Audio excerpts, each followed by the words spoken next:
A 23-year-old MIT student sat at the Bellagio looking like the safest man in Las Vegas. Then, after 40 silent minutes, he pushed out a $10,000 blackjack bet.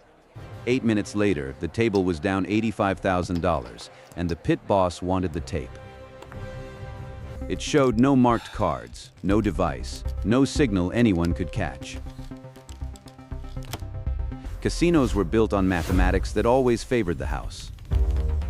So how did one student make the numbers turn on command? J.P. Masser was not a gambler. He was a mathematician who understood probability the way a musician understands rhythm. Intuitively, structurally, at the level of pattern. During MIT's independent activities period in the early 1980s, Masser organized a course that would change the casino industry forever. Today we apply An academic seminar on beating blackjack through card counting. The theory wasn't new. In 1962, a mathematics professor named Edward Thorpe had published Beat the Dealer, proving that blackjack could be beaten through systematic card tracking. Building on Thorpe's pioneering work, a mathematician named Harvey Dubner had popularized a simplified system called high-low, a method that assigned a value to every card in the deck. The system was elegant in its simplicity. Cards 2 through 6, +1. Cards 7 through 9, 0. Tens, face cards, and aces, -1. A player who maintained a running mental count of every card dealt could determine at any moment whether the remaining deck favored the house or the player. Forget what you think you know about gambling. This isn't luck. This is applied probability, and the math says the house can be beaten. Masser's course attracted a handful of students from MIT's mathematics and electrical engineering departments. Course 18 and Course 6 in MIT's numbered system. They were brilliant but undisciplined. The kind of people who could calculate a true count in 4 seconds, but couldn't resist tipping a dealer $20 after a big win. They needed a businessman. They found Bill Kaplan. Kaplan was a Harvard Business School graduate who had already run his own small card-counting team in Las Vegas. He'd learned the game through trial and error, winning consistently but modestly with a team of 3. When Kaplan met the MIT group, he saw something they couldn't see themselves.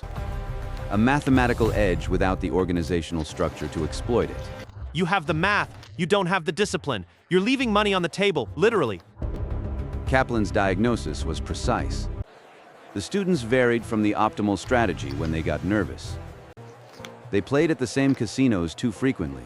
They didn't track their results systematically. They had the intellectual horsepower of a Formula One engine mounted on a bicycle frame.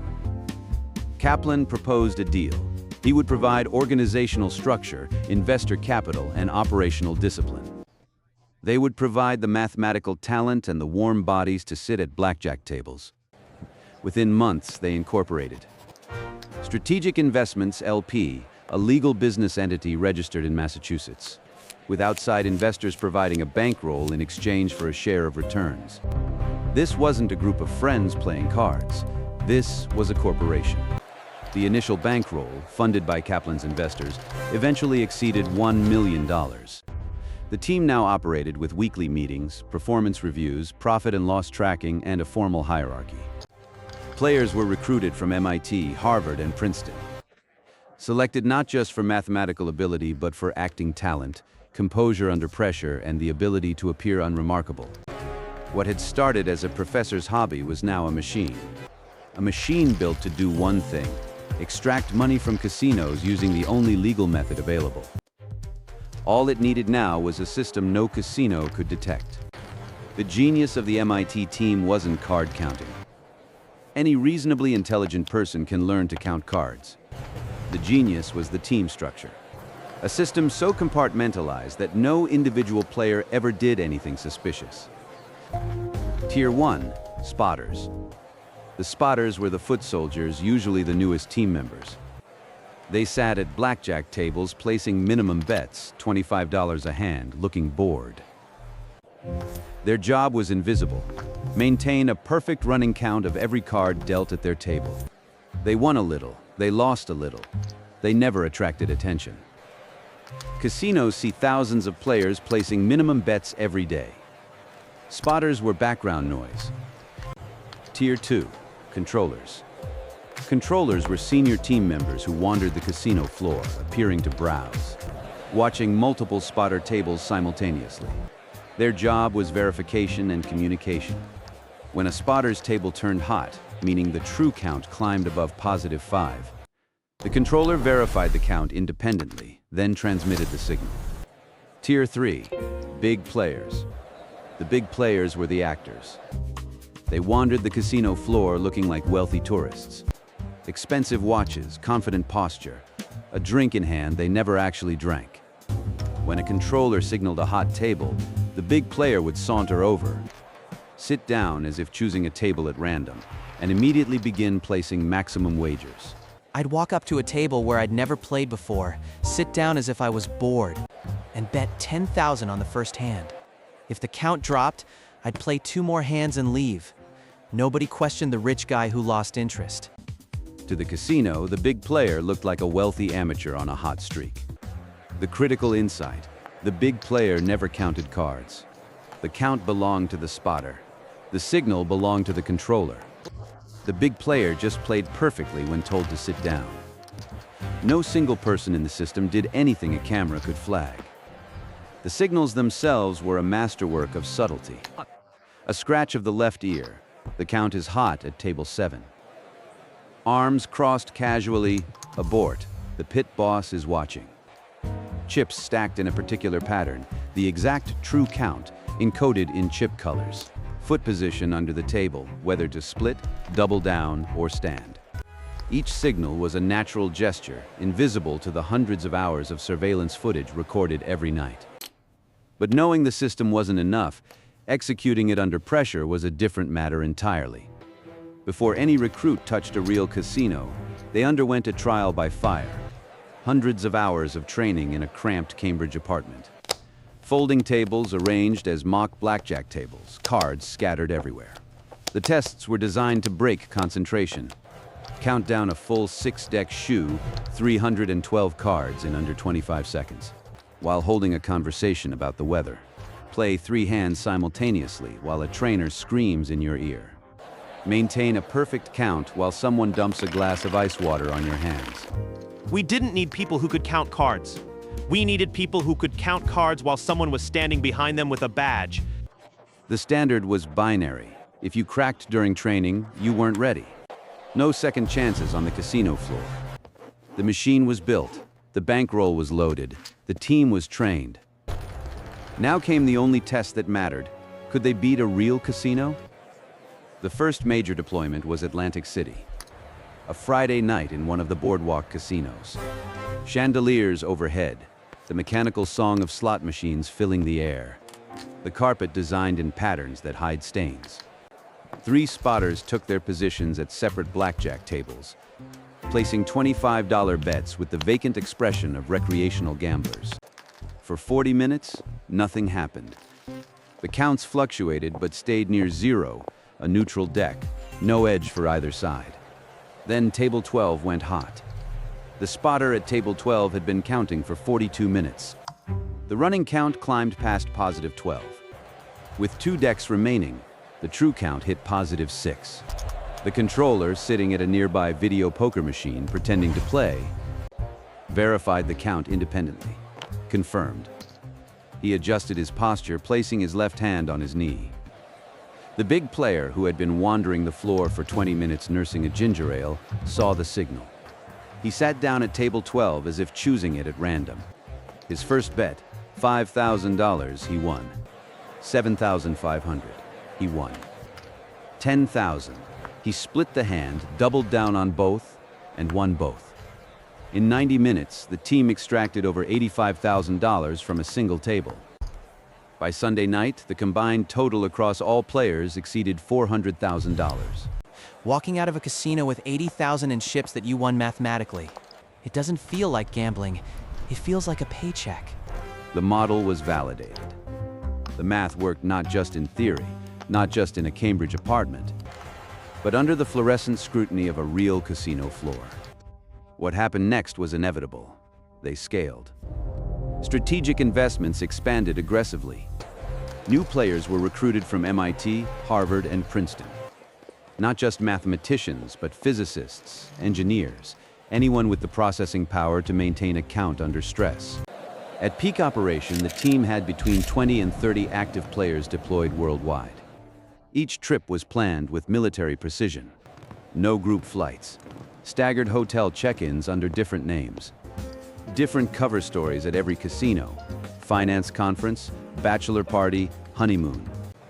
They hit Monte Carlo, where a controller nearly blew the operation by accidentally responding in English when a croupier addressed him in French, forcing an improvised story about being a Canadian tourist.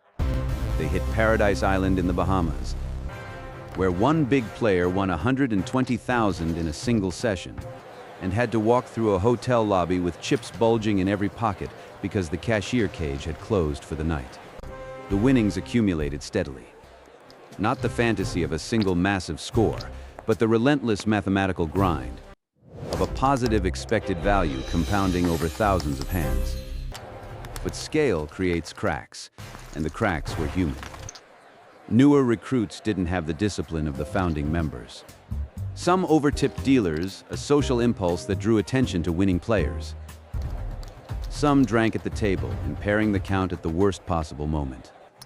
One player was caught pocketing team chips, skimming personal profit from the collective bankroll. Another started making unauthorized side bets. The math doesn't fail. People fail. And once people start treating a system as a personal ATM, the system is already dying.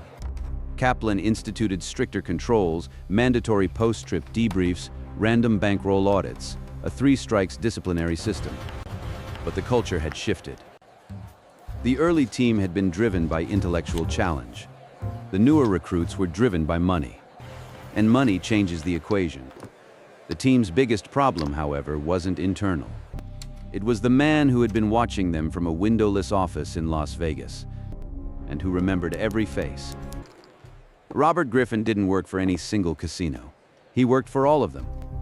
Griffin Investigations was a private detective firm with a singular purpose: identifying advantage players, card counters, shuffle trackers, and anyone else who had found a way to turn the mathematical edge against the house.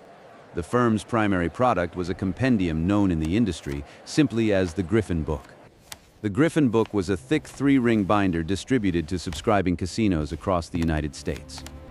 Its pages contained surveillance photographs, known aliases, physical descriptions, behavioral patterns, and associated accomplices of every identified card counter in the country.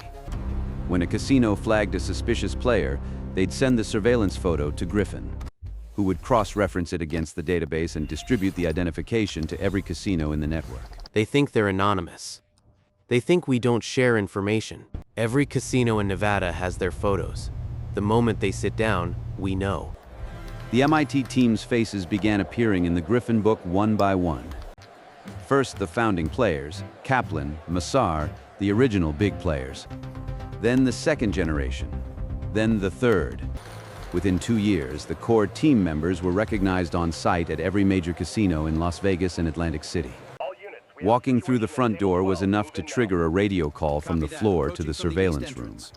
Being identified didn't mean being arrested. Card counting is legal. No device, no marked cards, no collusion with dealers. Nothing the team did violated any gaming statute. But casinos are private property, and private property owners can refuse service for any reason. What the casinos couldn't do legally, they did through intimidation. Team members began getting pulled into back rooms with increasing frequency. The back room was a small concrete space behind the casino floor.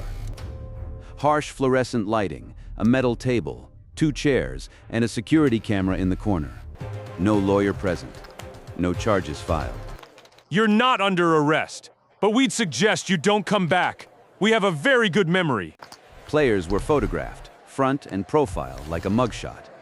In some cases, casino security attempted to fingerprint players, a practice of questionable legality. One team member was detained for 4 hours and told the casino had connections in local law enforcement. Another returned to his hotel room to find it had been searched. The message was clear: the law couldn't touch them. But the casinos operated in a space between legal and not, And in that space, they were very comfortable. Rather than retreat, the team adapted. They hired professional makeup artists. Salt and pepper wigs turned 23-year-olds into middle-aged businessmen. Colored contacts changed brown eyes to blue. Prosthetic pieces altered nose profiles and jawlines. One player adopted an elaborate persona as a Texas oil tycoon, complete with a fake accent, gold jewelry, and a loud personality, designed to draw attention to the character rather than the person underneath. The disguises worked until they didn't. During one session, a spotter's wig shifted when he leaned across the table to place a bet, revealing a stripe of dark hair beneath the gray. The pit boss didn't notice. The ceiling camera did. 2 hands later, security was at his shoulder. It was a reminder that the gap between clever and caught was measured in millimeters. Andy Block once played for 6 hours wearing a full prosthetic nose and cheek implants, winning over $40,000 while looking like a completely different person. The disguises bought time. Another year, maybe 2. But the escalation revealed what the team didn't want to admit. They were no longer students beating a system. They were fugitives running from one. Wigs could fool a pit boss. Colored contacts could fool a security guard.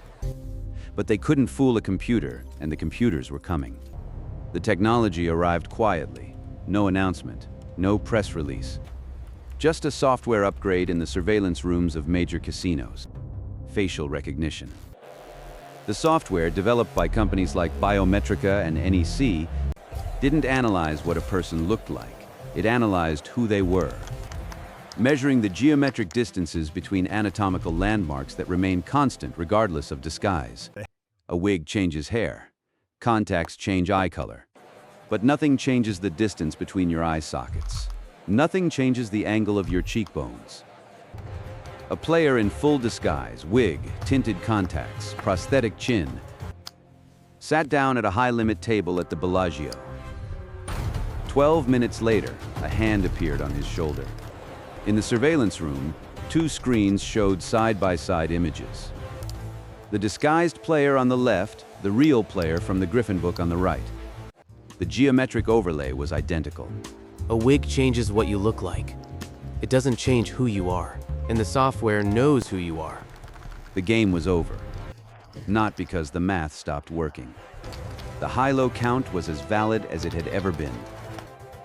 Blackjack's fundamental mathematics hadn't changed. But the practical barriers, facial recognition, centralized databases, instantaneous information sharing, had made the operation unsustainable. Strategic Investments LP was formally dissolved in the early 2000s. Final investor returns ranged from 200 to 300% over the life of the fund. The team's estimated total winnings, $50 to $100 million from casinos worldwide. A figure self-reported by the team and repeated in media coverage, never independently audited. Some players were relieved. The years of disguises, backroom encounters, and the constant paranoia of being watched had taken a psychological toll. Others were furious. They believed the team could have continued by shifting to smaller venues. But Kaplan made the final call. The risk-reward equation had flipped. The edge was still there. The ability to exploit it was gone. And then came the question that would follow the team for the rest of their lives. Was it cheating? Card counting is not illegal. No statute in any U.S. jurisdiction prohibits a player from using mental arithmetic to gain an advantage at blackjack. No court has ever convicted a card counter. Using an electronic or mechanical counting device is illegal in most states. But that's not what the MIT team did. They used their brains. The casinos called it cheating. The players called it skill. Mathematicians called it expected value optimization. The legal system called it nothing, because no law addressed it. The MIT team proved something uncomfortable. That in a system designed to be unbeatable, the system itself was the loophole.